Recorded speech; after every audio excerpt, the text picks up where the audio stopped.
When I have a thought, I gotta let it out. It's a bright spot that I can't even doubt. My opinions, my point of view, even if things are a little chopped and screwed. So yeah, even if you disagree. So yeah, even if I'm not in your pedigree. So yeah, especially if you agree. So yeah, so yeah.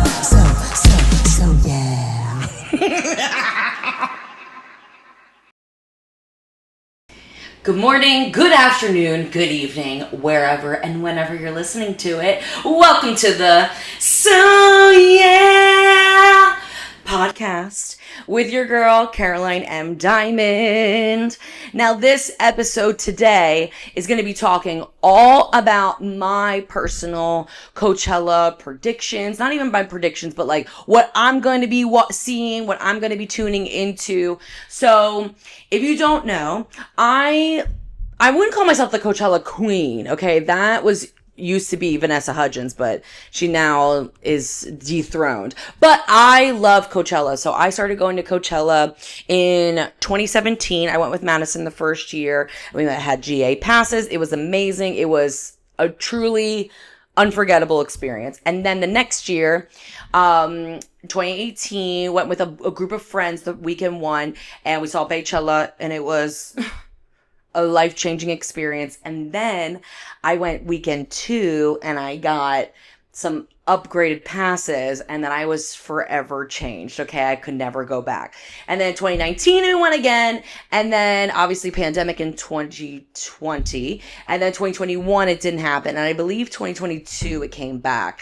And so I went 2022, 2023, 2024, 2025, and now I'm going back 2026. And me personally, I love weekend 2. Weekend 2 is for the music lovers, okay? You are there for the music. And that's honestly like what I'm there for. Like, of course, it's like definitely a little bit of a business mixed with pleasure type of situation. You see this person, you make connections with people. I make connections every time I go, and I always have a blast.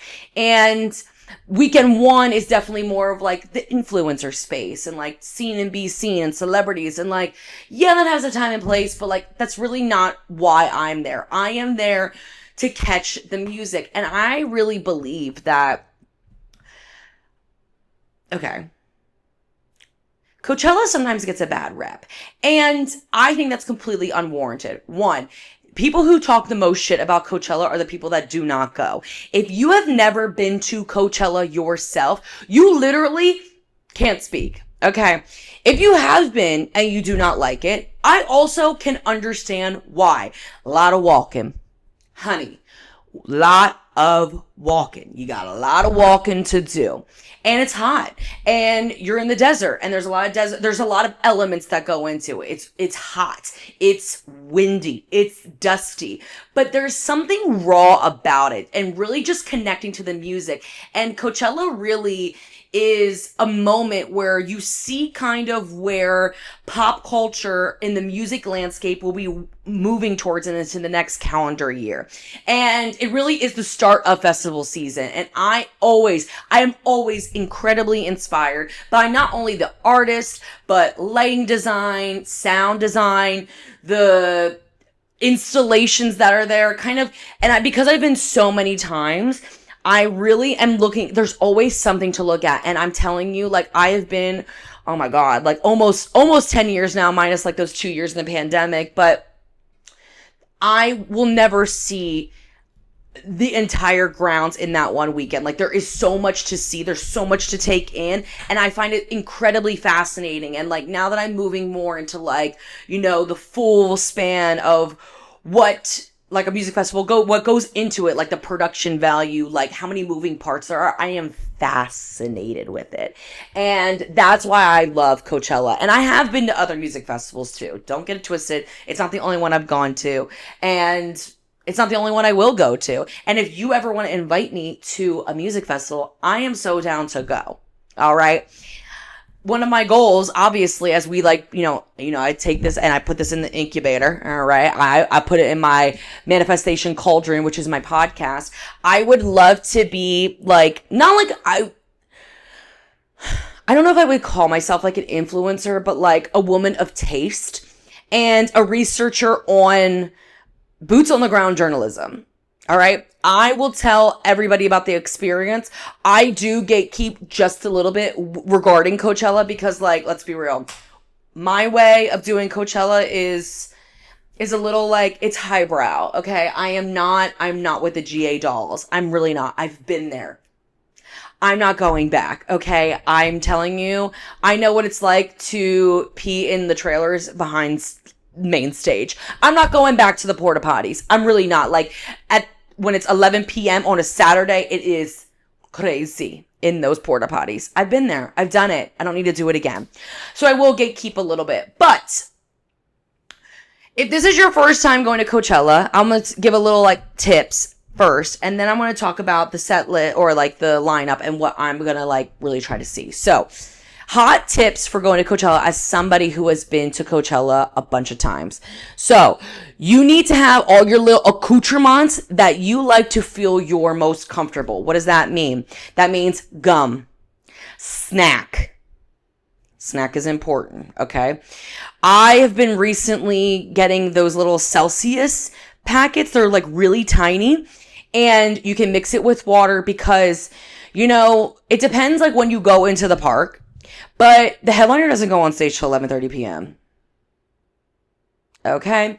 And you need to be prepared to like be in the sun, be hot, be dusty, and then still have the energy to watch that headlining set if you choose to see the headlining set. So I like those Celsius packets. What else do I like? Always bring a bandana, something to cover your face. Sunglasses for sure. Sunscreen, definitely. Okay, coming from the pale diva herself, sunscreen. Lip balm. What else? Earplugs. I'm getting earplugs this year because we're in our 30s now, baby. And hearing is something that you will never be able to get back. Okay. And if you stand as close to the stage as I do, you need to protect your eardrums. So I'm getting loops. I'm going to get them. And that's really good. Also, like, get a water bottle. I prefer a plastic one. Sorry, environment, but one that you can consolidate and you can squish down. I like having my fanny pack. I used to have one of those like cow packs, which had the water in the back, but now with the pass that I get, I can refill up on water, like kind of in a lot of areas. So I don't need to like carry it on my back day in and day out. And that's just a me thing. Also, if you want to, with those packets, you can get a liquid IV because you will get dehydrated. What else? Always bring like a hoodie or like something you can throw over because it does get cold at night. Baby, we are in the desert. It gets cold in the desert at night.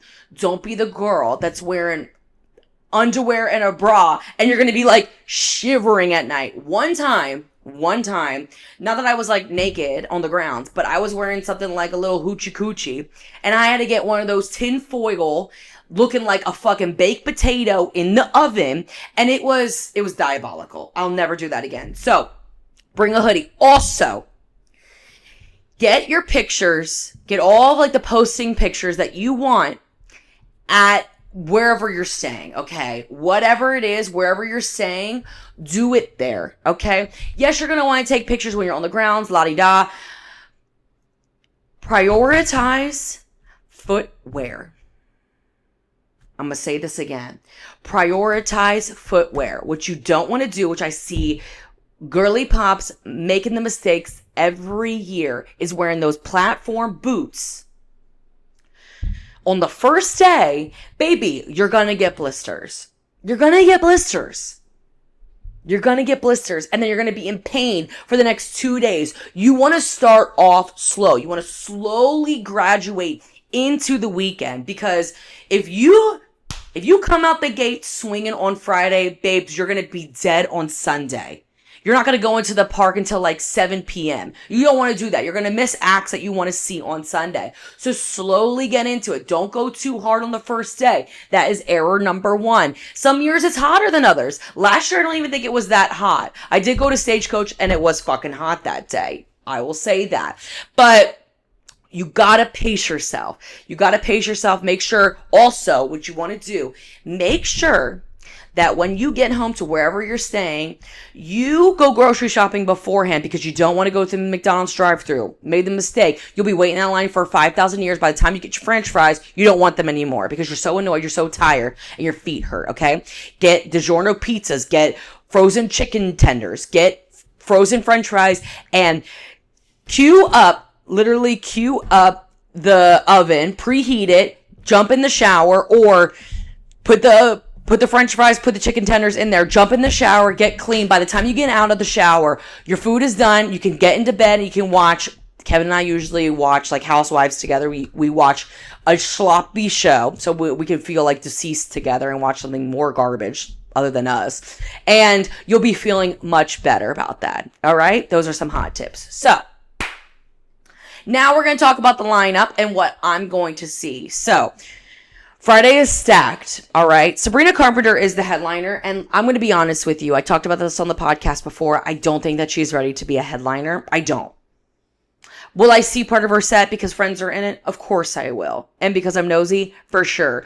The XX, I'll probably catch the XX. What I'm really excited to watch is 9 Inch Noise, which is 9 Inch Nails and Boys Noise together. They kind of did a little either tour together this past year or they collaborated on a couple songs and it sounds amazing. So I'm really excited to see that. Disclosure, hell yeah. Turnstile, you know, on the podcast, I've been getting into Turnstile, which I'm excited about. If it works out in my schedule, I'll catch Dijon. I don't know. But Cat's Eye, I'm definitely watching Cat's Eye. Hello. Foster the People, I loved Foster the People's last album. I really did. And it made no noise. But you know who made noise with? Me. Yeah, because you know my finger's on the pulse. Leaky Leaf, it happens to work out like in my schedule. I'll maybe catch that. Okay. I think that Slater is going to have her Chapel Roan moment. Slater has been putting in music for years now. She's been putting out great music for years now. And I'm ready for the public to see what she's all about. Her singles have been amazing. Her album is amazing. And I'm ready for her to pop the fuck off at Coachella. Like, I'm really excited to see her set. I'm going to be front fucking row for that. I am so amped for Slater. And that's somebody to watch, everybody. Sorry, I'm just looking at the rest of the list. Flower of Love, I really like. But she's in small font. So if she's like too early in the day on that Friday, I can't do it. I'm not going to be able to do it. So I'll probably start off the day with Slater, which, whoa, coming out the gate. Wow. Now we're going to, I think Friday is like a really fucking stacked day for me. Then we have Justin Bieber on Saturday, which hopefully manifest that like he's going to last weekend one. So he goes to weekend two so I can see it, but we shall see. And then Addison Rae. Can't wait. Somber. Love it. Might catch a little bit of David Byrne just because like I've never seen him and I don't really know if I would ever see him. And that's also what I really love about Coachella is like people that I wouldn't necessarily like jump the gun for. Like I will go check out their sets because I'm not going to spend $120 to go to the concert, which I really like.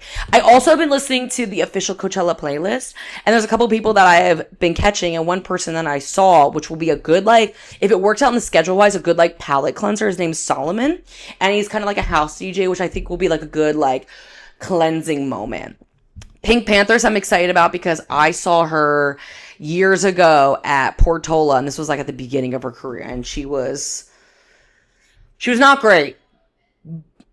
And she was not great. But I really believe that she has been working and trying to get better. And I love that. Like, the thing with artistry is as long as you're putting effort into your craft and trying and going and doing, then I can't fault you for that. Like, I'm inspired by that, even if it's not my necessarily favorite, artist or like music. I might catch Royal Otis. I gotta listen to their music a little bit more. Boys Noise is playing. Geese is pretty popular, but I don't really like their music. I tried to listen to them and it wasn't really for me. Looking at these little, okay. It looks like that Saturday is going to be like an easier day, which we also love having an easier day because then you can go look at the installations and then you can go into the other little, there's like Antarctica, and then there's also the Heineken house. There's other things to be doing, and then you got the Do Lab, babe. I love the Do Lab. I think my friend Courtney Sequest is DJing at the Do Lab on Saturday, weekend 2, so I'll definitely be checking that out. And Sunday, Carol G is headlining, and I'll probably catch a little bit of her set, but I'm going to be honest with you, she's really not my girly. Like, I think she's beautiful. I think she's hot. I think she's talented, but like her music as a whole is not necessarily for me, but I'll definitely catch part of it. I'm sure Kevin will bring me to Cascade. I'm definitely going to watch Major Lazer. FK Twigs, which I'm really excited about because she was supposed to be at Coachella last year, but then it was like some visa shit, like with her team. It was like a whole disaster. And so she had to pull out of Coachella. So I'm excited to see her this year. I've heard a lot about Wet Leg. So if it works out, I'll maybe catch them. Clips, I'll maybe catch. Little Sims, I'll catch as well. Duke Dumont, I saw at Portola as well. He was amazing. I'll definitely watch that. Holly Humberstone, I have been listening to, and I really like her. I think she's going to be the next, like, big pop girl. I like her voice, I like the tone of her voice. Let's see. Okay, Lou. I might catch her if it works out. Cobra, I really like. She's giving, like, Kim Petras, but, like, grungier vibe. So I might catch that. And then Anima is, like, doing a whole thing, but I think that will be on Saturday after Justin Bieber. So in general, I think that, like, this happened last year. It's like, oh, the lineup sucks. Sometimes it's better to have a few or maybe like a handful of people that I actually really like instead of like, oh my God, there's so many people, I'm going to die and not be able to catch everybody's set.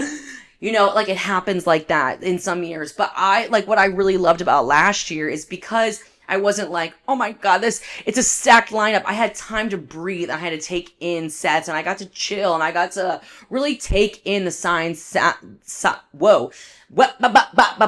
The sights, the sounds, the feeling, everything about it. And I made a lot of connections at Coachella last year. And so I'm really excited about it. And I love a spoiler, whatever. I will be watching Weekend 1 live stream from my house and taking notes. And I will give you my Weekend 1 thoughts about it from my couch, because what is really interesting about live stream versus being there is the iMag. So what is on the screens at the festival is not necessarily what you're seeing at home, which kind of throws me off a little bit. But some sets are better live streamed and then others are better in person. So I really like to see the difference in the juxtaposition, and I'm going to give you boots on the ground journalism on both because that's the kind of reporter that I am. So thank you so much for watching this week's episode of the So Yeah podcast. Keep listening and stay tuned for the next 2 weeks. Yes, there will be Coachella episodes 3 weeks in a row. This one, which is the pre-com episode of Coachella, and then a Weekend 1 next week, and then the week after that, you're going to get my thoughts about Weekend 2 from the bed. It's going to be a little ghetto, but I think I think it's going to be so fun. So you're going to catch me from the bed for Weekend 2 thoughts and feelings, and I'm really excited to give you all the intel. So yeah!